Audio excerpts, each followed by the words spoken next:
Golfers, every once in a while, well, quite often actually, you find yourself in a situation greenside where you're short-sighted, where a golf ball has to go up with a high launch angle and land with a very steep landing angle in order for your golf ball to stay by the cup.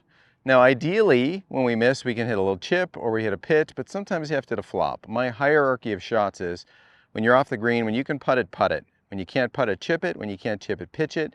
And when you absolutely can't pitch it, you have to flop it. Well, with your Tour Striker Educator, and you can see it's on loosely, so I can dial any position I want. Well, this position, I'm going to dial an open face. I'm going to grip it with my face open, about 15 degrees, and then I'm going to position my educator against my arm gently. And then I'm going to tighten it so it doesn't move freely any longer.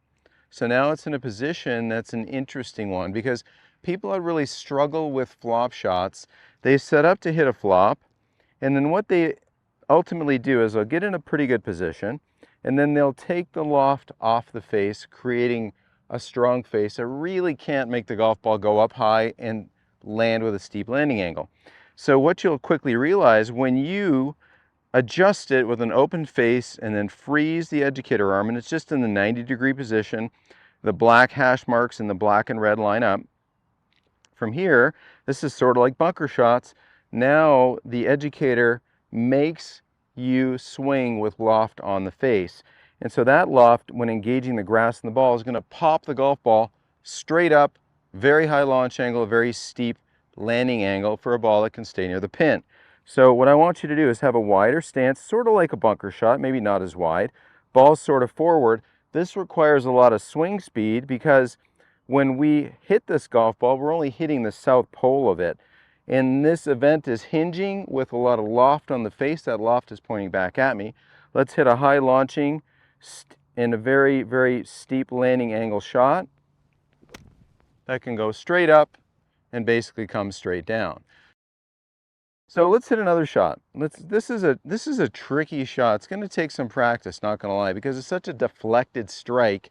It's hard to gain judgment for how far the ball goes. That shot's not bad, but I've probably got 12 feet, which is a chance to make that putt. So again, we're going to have the ball forward in our stance.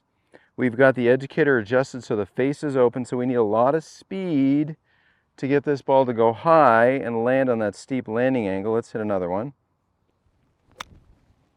So basically straight up, and that ball is coming down like a butterfly with sore feet. So there are times on the golf course where you're stuck. Maybe that's over a bunker right here, or you're short-sighted, where you need to be able to make a golf swing, keeping loft on the face for that high launcher, steep landing shot. So again, really simply, take your club face from its vertical condition. There's vertical, there's a very neutral position. Grip it with a bit of an open face. Now what you want to do is you want to move your educator and pin it to your lead arm, and then just slightly tighten it so it can't move. And from there, now you can hinge this, feel the momentum of how you're going to move a golf club that's got a lot of loft on it to really hit those high launch angle, steep landing shots. Get in some reps. It's a little tricky, but with some time, I know you can do it.